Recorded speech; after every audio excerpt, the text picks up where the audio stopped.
భరత్ గారు, మీరు న్యాయవాద వృత్తిలో కూడా ఉన్నారు. సుదీర్ఘకాలం పాటు న్యాయవాదానికి సంబంధించిన అనేక కీలక అంశాలు, కమిషన్లు కూడా మీరు చూశారు. ఈ క్రమంలో కాళేశ్వరం ప్రాజెక్టుకు సంబంధించిన వ్యవహారంలో రాష్ట్ర ప్రభుత్వం సిబిఐకి కేసును అప్పగించడాన్ని ఎట్లా చూడాల్సిన అవసరం ఉంది? ఓవైపు నేషనల్ హెరాల్డ్ కేసుకు సంబంధించిన వ్యవహారంలో మనం చూసాం, వాస్తవానికి జాతీయ నాయకత్వం కాంగ్రెస్ పార్టీకి ఇది బీజేపీకి సంబంధించిన జేబు సంస్థగా మారిపోయింది, పొలిటికల్ వెపన్గా మారిపోయింది అని చెప్పేసి ఓవైపు విమర్శిస్తూ, మరోవైపు రాష్ట్రంలో ఈ వైఖరికి భిన్నంగా వ్యవహరించడాన్ని ఎట్లా చూడాల్సిన అవసరం ఉంది?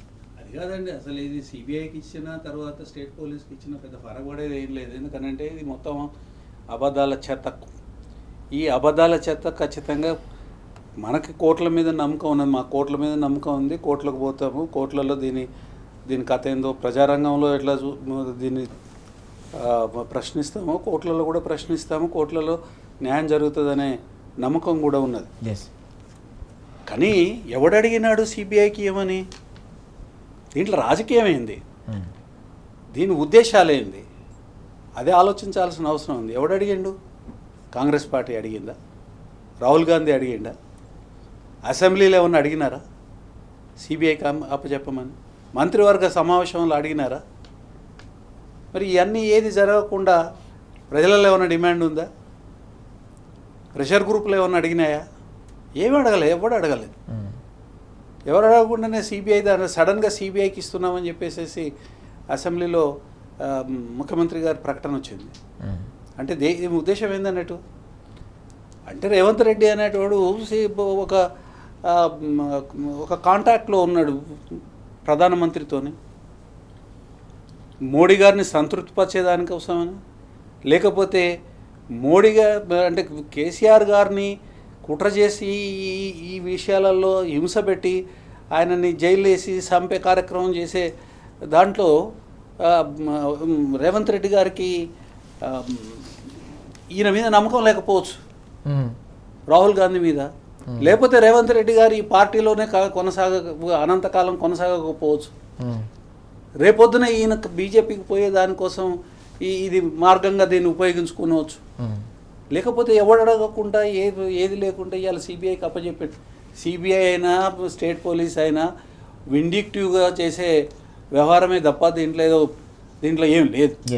ఏమైనా ఉంటే దాని గురించి మాట్లాడుకోవచ్చు, అది విషయం కాదు. విషయం ఏంటంటే ఒక పార్టీ క్రమశిక్షణ తర్వాత పార్టీల యొక్క హద్దులు మీరి ఇవాళ ప్రధానమంత్రి తర్వాత ముఖ్యమంత్రి ఇద్దరు కలిసి ఈ పని చేస్తున్నారని అంటే దురుద్దేశం. కేసీఆర్ గారిని మట్టు పెట్టే కార్యక్రమం వీళ్ళిద్దరు కలిసి. వీళ్ళిద్దరు ఏం చేసింది లేదు. మీరు మోడీ గారి ప్రస్థానం చూసి చూడండి. ఆయన గారు ప్రభుత్వంలోకి వచ్చినప్పుడు 56-54 పైసల, అది ఏంది డాలర్కి 54 రూపాయలు ఎంత ఉండేది. ఇవాళ 88-89 రూపాయలకు వచ్చింది. దేశ ఆర్థిక వ్యవస్థ కుప్పగూలిపోతూ ఉంది. తర్వాత పెట్రోలు డీజిల్ ధరలు అంతులేని లెవెల్లో పెరిగిపోయినాయి. అది కూడా ఇప్పుడు రష్యా లాంటి దేశాలు అత్యంత కారు చౌకగా ప్రపంచంలో ఉన్న రేటుకు ఏ రేట్ అయితే ఉందో దానికన్నా 30-40% తక్కువకి మనకి పెట్రోల్ డీజిల్ అది క్రూడ్ ఆయిల్ సప్లై చేస్తుంటే కూడా ధరలు తగ్గవు. ఇవాళ అన్ఎంప్లాయ్మెంట్ పెరిగింది, విపరీతంగా అన్ఎంప్లాయ్మెంట్ పెరిగింది. ఇవాళ అమెరికా లాంటి దేశాలతోని మన సంబంధాలు పూర్తిగా సర్వనాశనం అయిపోయినాయి. యూనివర్సిటీలు అన్నీ కూడా కుప్పగూలిపోయినాయి. ఒక్క యూనివర్సిటీ, ఈ ప్రధానమంత్రి వచ్చిన తర్వాత ఒక్క university grants commission central government చేతిలో ఉంటుంది. యూనివర్సిటీస్ వ్యవస్థకు మొత్తం అంతా కూడా సెంట్రల్ గవర్నమెంట్ చేతిలో ఉంటుంది. ఒక్క యూనివర్సిటీ వచ్చిందండి, పేరున్న యూనివర్సిటీ. సిగ్గులజ్జలేని ప్రభుత్వం, కేంద్ర ప్రభుత్వము ఒక సంవత్సరానికి 15 లక్షల మంది విద్యార్థులు ఇండియా నుంచి యూకేకి, అమెరికాకి అట్లాంటి దేశాలకి చదువుకోవడానికి పోతున్నారు. ఎన్ని లక్షల కోట్ల రూపాయలకు? 15 లక్షల మంది ప్రతి సంవత్సరం పోతా ఉంటే ఒక్కొక్కరు 50 లక్షలు ఖర్చు పెట్టాలి, తక్కువ సంవత్సరానికి ఒక విద్యార్థి.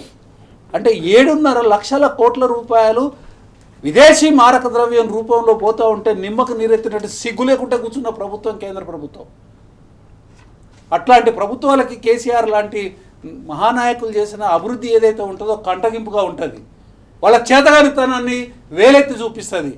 3.5 సంవత్సరాలలో ఒక కాళేశ్వరం లాంటి ఒక బ్రహ్మాండమైన ప్రాజెక్టును 1,00,000 కోట్ల రూపాయల విలువ చేసే ప్రాజెక్టును కట్టి నీళ్లు తీసుకొని వచ్చి పొలాలకు మళ్లించి పంటలను పెంచిన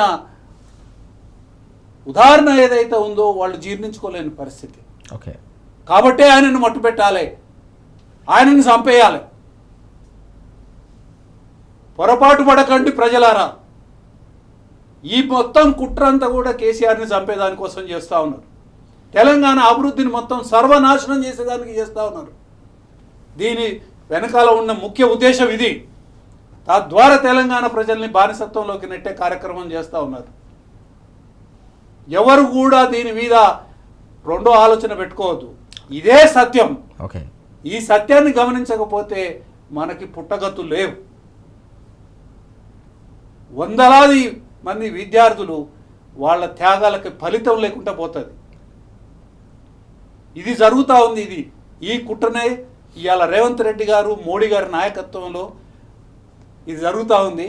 ఎందుకు పెట్టినరో రాహుల్ గాంధీకి పప్పు అని, కానీ మన విషయంలో మాత్రం రాహుల్ గాంధీ నిజంగా పప్పుగాడే. నీకు ప్రజలు నీ పార్టీకి పట్టం కడితే నీకు చేత కావట్లేదు, నువ్వు నీ పార్టీని నడిపించేది ఇవాళ మోడీ నడిపిస్తా ఉన్నాడు తెలంగాణలో.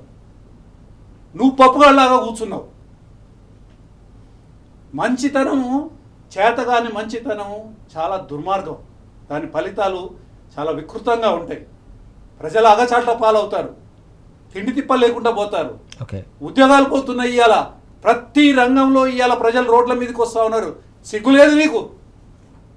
ఏం పార్టీని నడిపిస్తున్నావు నువ్వు? నీ దేశం మొత్తంలో ఉన్నాయి మూడే రాష్ట్ర ప్రభుత్వాలు. నీకు ఇక్కడి నుంచి సంచులు మోయించుకొని తెచ్చుకొని సంతృప్తి పడడం కాదు. నీకు రేపు ప్రభుత్వంలో రావాలనన్నా, రేపు ఎన్నికలు వస్తుంటే నువ్వు మాట్లాడాలనన్నా ఇక్కడ అభివృద్ధి జరగాలి. నీ రాష్ట్రాలు 3 కూడా అధ్వానమైన పరిస్థితుల్లో ఉన్నాయి. నీ చేతుల్లో లేవు. సిగ్గుపడాల్సింది రాహుల్ గాంధీ. చేతగానితనానికి సిగ్గుపడాలి. ఇంత మునుపు మాట్లాడినారు శ్రీధర్ గారు, పొన్నం ప్రభాకరు, తర్వాత కోమటిరెడ్డి, వీళ్ళంతా కూడా తెలంగాణ కోసం పోరాడిన, మీరు కూడా పోరాడినారు. కొంతమంది కాంగ్రెస్ అన్ని పార్టీలలో నుంచి ఒక సద్భావన కలిగిన వ్యక్తులు ఎవరైతే ఉన్నారో వాళ్ళందరూ పోరాడినారు. కేసీఆర్ గారు కూడా ఏం చేసినారు? మేము గొంగలి పురుగులను కూడా ఆలింగనం చేసుకుంటాం తెలంగాణ కోసం కొట్లాడితే అని అందరినీ కలుపుకొనే పోయినారు. మరి ఇవాళ తెలంగాణను సర్వనాశనం పట్టిస్తూ ఉంటే మీరు అధికారంలో ఉండి అధికార పిపాసులై, లాలసులై, అధికారానికి కాసులకు లాలసులై తెలంగాణకి తల్లికి అవమానం జరుగుతూ ఉంటే నోరు మూసుకొని ఎందుకు కూర్చున్నారు మిత్రులారా? మాట్లాడండి. ఇవాళ మాట్లాడకపోతే రేపు ప్రాణాలు త్యాగాలు చేయాల్సిన పరిస్థితి వస్తుంది. ఇవాళ మాట్లాడితే సర్దుకునే అవకాశాలు ఉన్నాయి. అందుకనే మాట్లాడాలి, అందుకనే చర్చ చేయాలి, అందుకనే ప్రతి ఊర్లో చర్చ చేయాలి, ప్రతి గల్లీలో చర్చ చేయాలి. తెలంగాణ ప్రజలు ఇవాళ చర్చ చేస్తే సమస్య పరిష్కారం అవుతుంది. ఓకే, లేకపోతే రేపు ప్రాణాలు త్యాగం చేయాల్సి వస్తుంది.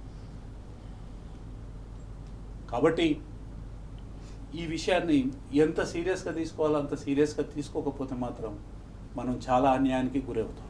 ఎస్, మనం చూస్తున్నాం తెలంగాణకున్న ఏకైక గొంతుకను లేకుండా చేయాలనే ఒక భారీ కుట్ర కొనసాగుతోందని భరత్ గారు అలాగే శ్రీధర్ గారు కూడా స్పష్టంగా చెప్తున్న సందర్భం కనిపిస్తోంది. సకల రంగాలు నిర్వీర్యమవుతున్నాయి. సకల వ్యవస్థలు, కేసీఆర్ గారు నిర్మించిన సకల వ్యవస్థలను కూడా కుప్పకూల్చేలా చేస్తూ యావత్ తెలంగాణ రాష్ట్రాన్ని ఒక ధర్నా చౌక్గా, ఆందోళనకు కేంద్రంగా మార్చిన ఈ మొత్తం వ్యవహారంపై తెలంగాణ ప్రజలతో పాటు పౌర సమాజం, మేధావులు, అధికార పార్టీలో తెలంగాణ ఉద్యమం కోసం పోరాడిన ప్రతి ఒక్కరు కూడా గొంతు విప్పాలి, మాట్లాడాల్సిన సమయం ఇదని చెప్పేసి భరత్ గారు కూడా చాలా స్పష్టంగా సూచిస్తున్న సందర్భం మనం చూస్తూ ఉన్నాం.